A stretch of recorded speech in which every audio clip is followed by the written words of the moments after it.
సమాచార్తో ఒక్క నిమిషంలో వార్తలు.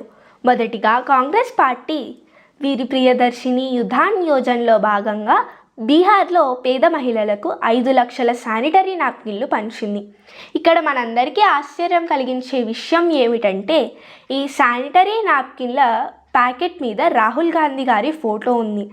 దీన్ని చూసిన వ్యతిరేక పార్టీ వారు వీరి మీద మండిపడ్డారు.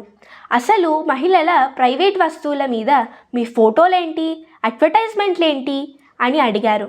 దీని మీద మీ అభిప్రాయం ఏంటి? వీరు చేసింది ఒప్పా లేదా తప్పా? కామెంట్ చేయండి. మొదటి ఫైటర్స్ టీమ్ ఆఫ్ నావల్ ఏవియేషన్లో మొదటి నావల్ ఫైటర్ పైలట్గా నిలిచింది ఆస్థా పూనియా. అలాగే జనక్ బివేలి చేతిలో వింగ్స్ ఆఫ్ గోల్డ్ అనే బిరుదుని కూడా అందుకుంది. మన భారతదేశానికి భారతరత్న ఎలాగో టొబాగో అలాగే ట్రినిడాడ్ కంట్రీలకు ఆర్డర్ ఆఫ్ రిపబ్లిక్ అలాగా. అంతేకాకుండా మన భారతదేశ ప్రధానమంత్రి పిఎం శ్రీ నరేంద్ర మోడీ గారు కమలా పర్జాడ్ చేతిలో order of republic of Trinidad అలాగే టొబాగోలను అందుకున్నారు. అయితే మెడికల్ కాలేజ్ స్కామ్లో 35 మందిని అరెస్ట్ చేయగా వీరిలో 3 ఆంధ్రప్రదేశ్ రాష్ట్రం నుంచి ఉన్నారు. అలాగే నేషనల్ మెడికల్ కమిటీలో మధ్యవర్తులను కరప్ట్ చేసి ఎన్నో మోసాలు చేశారు. వీరు సర్వేకు వచ్చినప్పుడు గోస్ట్ ఫ్యాకల్టీని, ఫేక్ పేషెంట్లు అలాగే బయోమెట్రీలను మార్చడంతో వీరిని అరెస్ట్ చేశారు.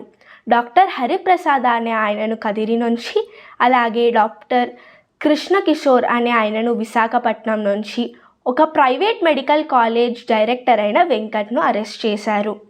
అయితే వెల్లప్పు వేణుగోపాల్ అనే ఆయన 2018 నవంబర్లో ఇన్సూరెన్స్ తీసుకోగా 2019 ఆగస్టులో మరణించారు.